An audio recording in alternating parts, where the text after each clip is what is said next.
maa ngi nii rek sant yàlla. daa mel ni man kay nga de. non man nii laa mos a mel man nii laa mos a mel man moom chaque jour nii laay mel. booy parcelle nga. waaw booy parcelle laa.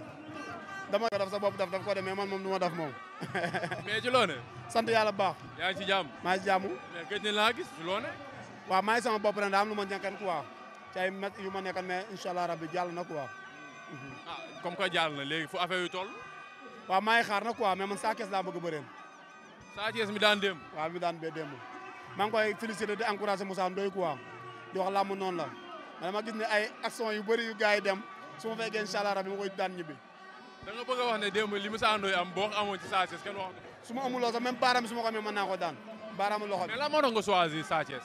ni mu bëree moo ma neex am na doole mën na bëre ñeme na du daw. kooku day xeex te kooku moo gën a ma bëreel mbër bi gën a naqari bëri mooy mbër buy moytu non xeex moom du dara xeex moom ay lijjanti la rek. mais góor fi nga teg sa loxo diis na trop. ah fi nga teg sa loxo dafa diis.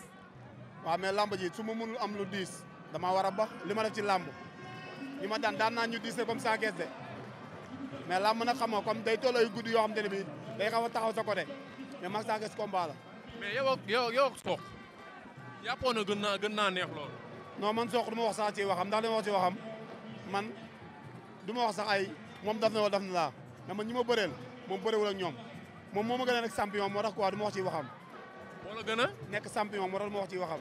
mais Sokh kay gën laa nekk champion. non boo déggee interview bi baax nga xam ne moom ma gën a nekk champion waaw. lan la wax. non yooyu du ma ci dugg man dama am jotu Sokh man dama ne Sa Thiès laa bëgg a bëreel man oo ma jotu Sokh Sa Thiès laa bëgg a bëreel. mais dama gis ne sa combat ay Moussa Ndoye ak ñoom Alioune Seye de bëgg mu bëri Moussa Sa Thiès laa bëgg a bëreel dama yow Sa Thiès ma bëreeg moom xale am na doole xale laa njool laa ni mu bëree noonu laay bëree nañ ma ko jox. mais góor lan la. lii problème bi mooy dama bëgg a bëreeg Sa Thiès te war naa bëreeg moom na ñëw ñu bëre waxuma ay Sokh ay Alioune Seye de ay Moussa Ndoye man dama bëgg a bëreeg Sa Thiès nañ ma ko jox ma bëreeg moom su ma ko bëree lii meloo ci moom dama koy yee.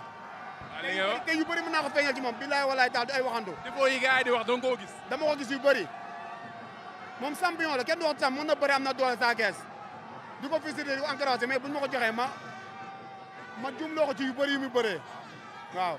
wax na kontaan naa ci. ok merci beaucoup.